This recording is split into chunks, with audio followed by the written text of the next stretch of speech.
Just let it fall, let it all wash away.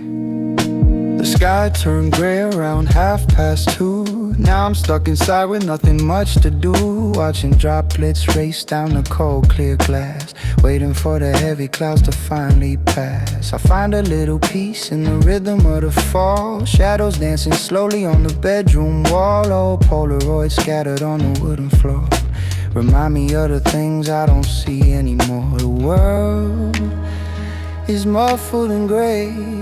It's a perfect kind of day.